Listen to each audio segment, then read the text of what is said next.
And good day, guys. Welcome to the unboxing and full review of the SH Figuarts Ultraman Jack. So let's start off this unboxing and review with the general outlook of the box. So at the front, represented with the characters Ultraman Jack and Ultraman Jack in Japanese characters, and this is the name of the series. It's Ultraman: Return of Ultraman. So initially, Ultraman Jack was initially named as the Return Ultraman. So he wasn't named as Ultraman Jack until later in the Ultra lore. So at the front, we are presented with the suit itself from the series. So here he is with the Ultra Spear or Ultra Lance. So it's a window style box. So we are also presented with the nice aesthetic choices in the layout, so it kind of mirrors that of Ultraman Jack's lines in his body, which distinguish him from all other Ultraman in the series. So at the side, we're also presented with Ultraman Jack and the silhouette of the figure itself. So at the back, we are presented with Ultraman Jack in a fairly neutral pose together with the Ultra Cross. So here are the snapshot of these accessories that it comes with: the Ultra Cross, the Ultra Lance, a beam slash effect, Spatium Ray, the Ultra Bracelet. So it's also included in the Pier, and the Ultra Spark listed as option parts. So the coloring is also highlighted, so it says that Ultraman Jack's coloring and lines in his body is fairly represented. So the molding also highlights that it's fairly accurate and faithful to the suit that we are shown in the show Return of Ultraman. So all the creases and folds that the suit makes when the actor moves are faithfully represented, including the non-symmetrical eyes. So if you can see closer, that Ultraman Jack's eyes are asymmetrical, so it's similar to the original Ultraman. So the suit over here, the original suit in the series, the eyes are asymmetrical, so it's fairly represented in this one. So other side, so it's an extension of the window style box and the general motto of the SH Figuarts. So let's unbox this guy off cam. So here he is outside of the box. So it's encased with a clamshell style plastic box, so that all the accessories and option parts are properly secured inside the box. So here is the first hand look at all the accessories and option parts and the figure itself. So that plastic fell off, so let me push this off by the side. Also includes an instruction manual that we'll get to see later. Here is the figure himself. So there's a plastic that is put in the torso part of Jack, so that paint wouldn't rub off when it is put in shipping. So I think this needs to be removed. So his main body needs to be removed so that the plastic will come off like that.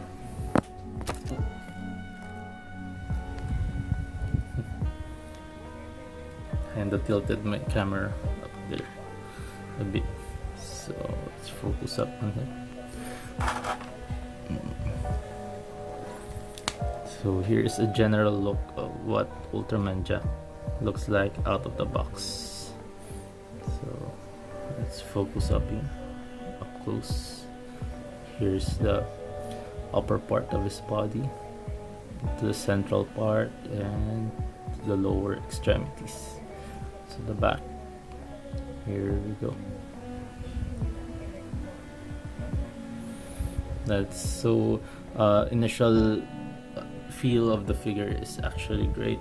So since this is an SHF line only, so this is not I think there's still no Ultraman Jack present for the Shinkocho Seihu line. So there's only the original Ultraman, the Hayata Ultraman, the Ultraman Tega, and his power type. So those are only the three Shinkocho Seiho Ultraman figures there is. So there's none of that rubbery material in his torso part. So let's start off with this articulation of the figure first. So he looks up this much and down this much. So that's a fairly impressive articulation at the head. You can actually look down very far and look up this far. So there's quite an nice engineering feat over here. So let me focus up. So the extended fins of his head kinda hides its way at the back of the head when you articulate it. So you see this, so it bends back at the back of the head to allow him to look up further up front. So I think this is a double ball jointed head to allow him to really look up down this far. I think the other ball joint is the base of his head. So the upper torso also articulates. I think this is a ball joint, so it can go down this far and can go up this far. So the paint and molding of the suit continues on even if it's hidden by the upper torso mold. I think this is for the shoulders. So I think this is a butterfly joint, so you can stretch. It has more movement in the arms. So it's also present right up here, so you can see that swivel motion that a butterfly joint can actuate. So for the arms, it can be, so this articulation will cover only one arm because essentially it's the same for the other arm. So it can bend this far. So what you'll do is kind of push down the upper arm down, then so that the upper part of the arm would be hidden by the, like this one. So when normally it's kind of like this, and you have to pull it down so that you can enjoy the full range of this movement over here. So typical for the SH Figuarts that is present in the Shinkocho Seiho is the lack of bicep swivels. So there's no bicep swivels over here. So the elbow has a double ball joint that can extend right to up here. So I think this is hindered by the mold or the actual sculpt of the figure, so you can only push it down by this far. So the arms are also in a ball joint with a swivel mechanism too. So you can move it up and down and then do what a ball joint does. So that's for the arm. So it's essentially the same as this one. So for the lower torso, it has a little bit more movement to it than the upper one. So here, if you want to make Jack look down or crouch, so here's the maximum that he can do, right up there. So that's, you can rotate him a bit. So I advise don't twist it too far, because I think this is hindered by the actual sculpt of them. So there's a risk of breakage if you try to twist it far as it can comfortably could. So for the legs, so again I'll just do this one leg because it's essentially the same as this one. So it can kick up right up this far.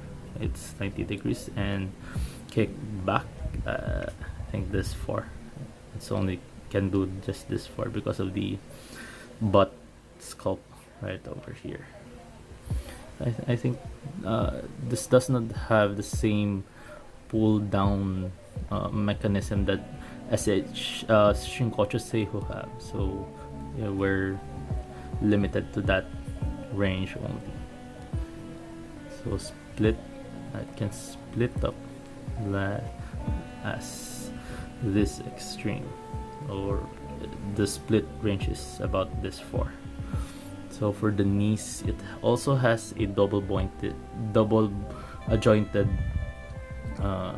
joint up here, so it's again hindered by the sculpt, so it's the maximum it can do.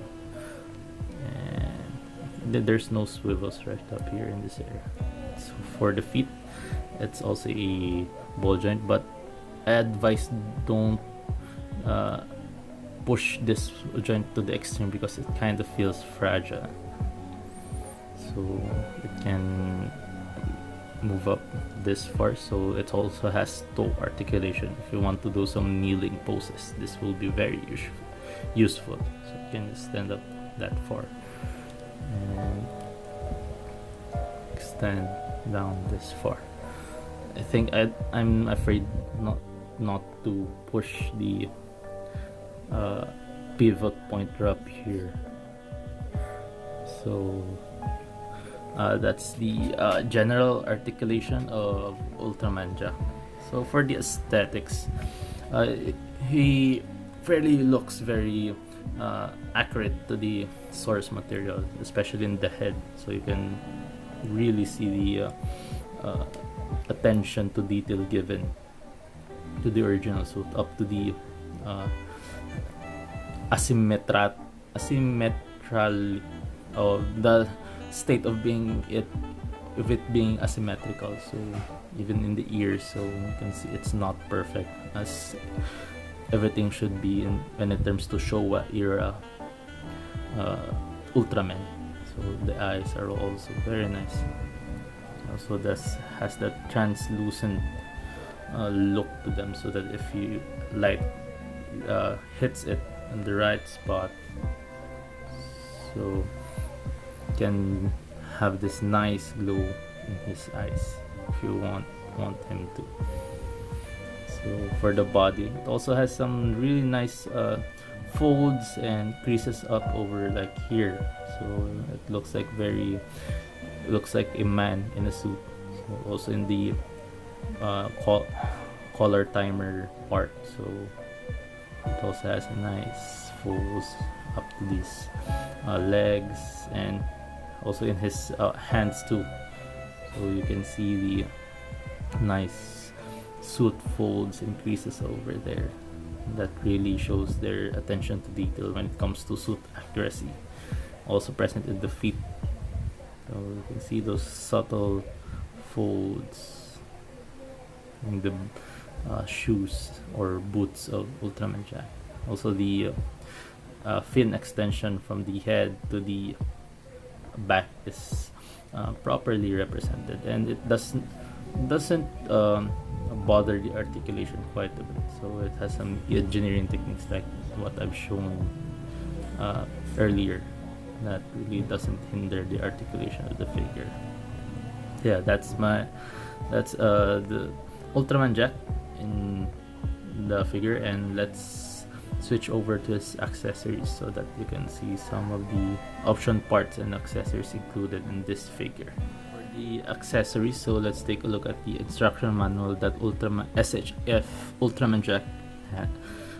Jack's instruction manual. So there's a pair of hands that is included in the figure, so the punching hand, so that's the A and B.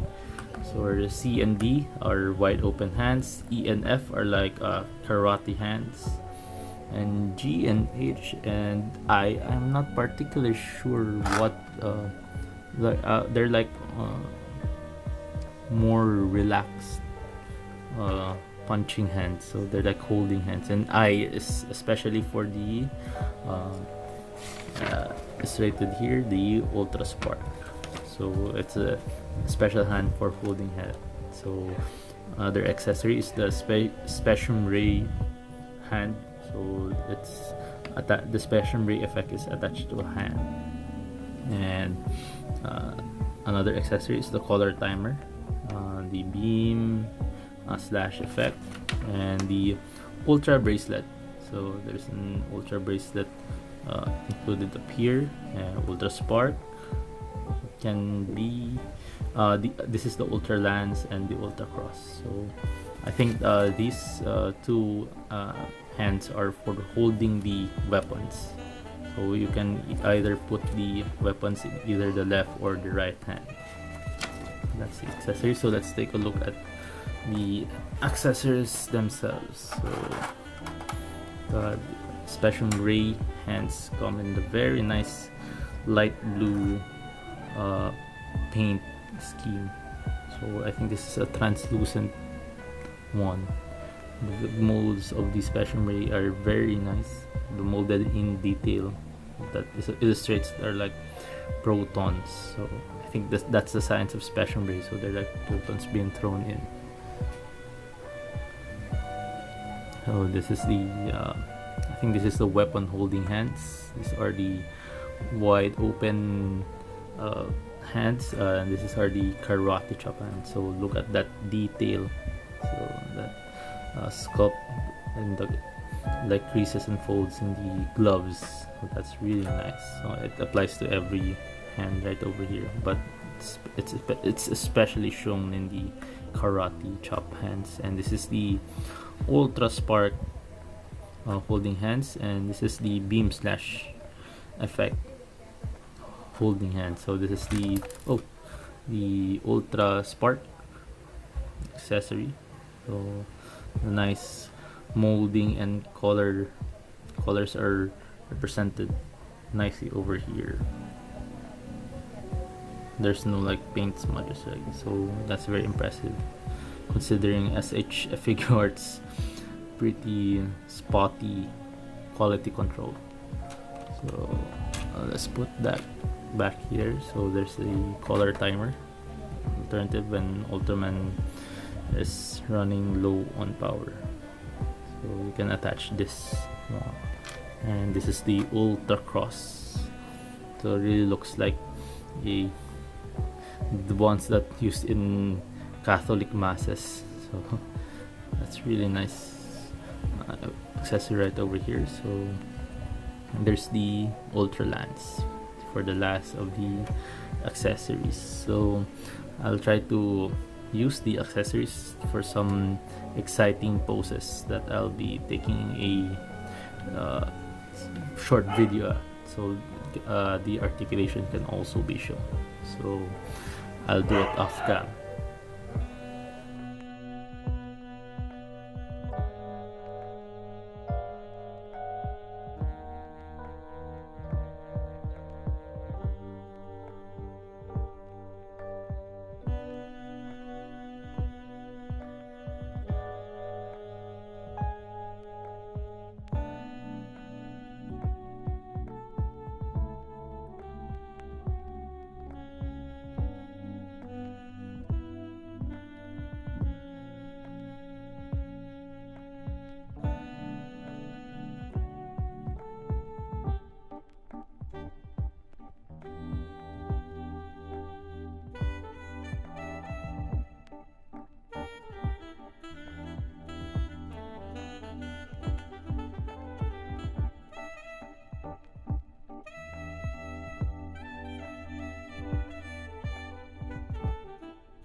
My review and unboxing of the SH Figuarts Ultraman Jack. So generally I really love this figure, especially its, I think if I'm not mistaken, SHF's Ultraman Jack's accessories are one of the most jam-packed in terms of option parts and accessory count. So it's really nice that SH Figuarts really paid attention to the number of accessories that Ultraman Jack has in the series. So I would have liked the Ultra Defender. So Ultraman Jack has a shield, if you didn't know. So I would have loved for that to be included here, but that's what we get. So it's his accessory count is still pretty impressive. So, and add to that, SH Figuarts signature love for detail and attention to every possible sculpting decisions to make it as close as the original as possible. So it makes for a very recommendable figure if you want to have Ultraman Jack in your collection. So yeah, that's my take on it. So goodbye and Goji out.